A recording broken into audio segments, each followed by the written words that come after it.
Hello everyone, आज हम पढ़ने वाले हैं क्लास 12th की poem number 4 a thing of beauty, जिसे लिखा है जॉन कीट्स ने। तो शुरू करते हैं आज की क्लास। तो पहली हेडिंग है हमारी, a beautiful thing is a joy for ever, जिसका मतलब है यदि सुंदर चीज़ मिल जाए तो हमें वो जीवन भर खुश रखती है। तो अकॉर्डिंग द यूनिवर्सल व्यू, यानी कि संसार के अकॉर्डिंग जॉन कीट्स है, वो कह रहे हैं state that a thing of beauty, कि जो सुंदर वस्तु है इसे जॉय फॉर एवर, वो हमेशा खुशी देती है। It's loneliness goes on increasing, जब हमारा अकेलापन बढ़ता जा रहा है। It never passes into the nothingness, और जब हम उस दौर से नहीं गुजरते। It give us A sound and sweet sleep, तब हमें एक अच्छे साउंड और अच्छी नींद की जरूरत होती है शांति के साथ। Not to speak of this, जिसमें हम कुछ नहीं कहते। इंजॉय फाइन ब्रीथिंग, बस हम अपनी सांस को महसूस करते हैं। तो इसी के साथ हमारा स्टैंजा नंबर 1 फिनिश हुआ। अब देखेंगे स्टैंजा नंबर 2। तो हमारा स्टैंजा नंबर 2 है, beauty moves away the certain of sadness, जो सुंदर वस्तु है यदि वो मिल जाए तो उदासी का जो पर्दा है वो दूर कर देती है।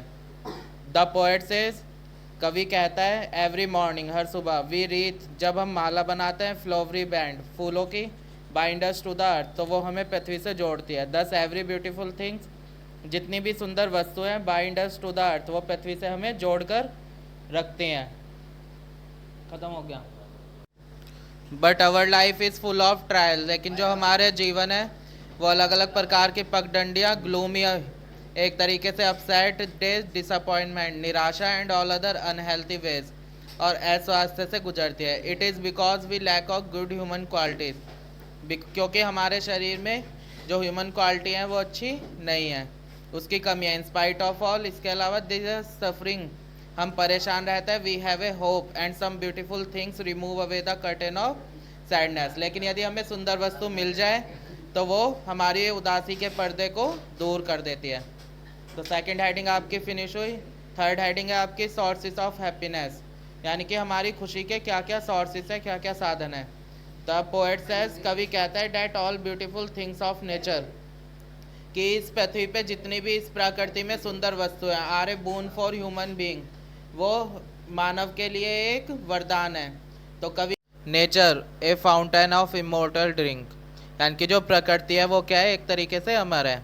The beauty leaves on ever lasting imprint on our mind, जो प्रकृति की सुंदरता है वो हमारे दिमाग पे छप गई है। We can imagine our mighty human being, जितने भी मानव है, who had a significant contribution, उन्होंने इसमें कंट्रीब्यूशन दिया है प्रकृति को सुंदर बनाने में। इवन वी हैव हियर्ड और रीड लवली टेल्स, हमने इसके बारे में कई कहानियाँ सुनी है। दस all this can not be counted among things of beauty, कि ये जो प्रकृति है ये बहुत ही सुंदर है। They have a deep impact on our spirits, ये हमारे ऊपर बहुत ही अच्छा प्रभाव डालती है। द पोएट फील, कवि महसूस करता है, that nothing can the beauty, कि इसकी सुंदरता के बिना कुछ भी नहीं। दस the nature shower her beauty heavenly, ये प्रकृति की जो प्रकृति है उसकी जो तुलना है वो किससे की जा रही है, स्वर्ग से।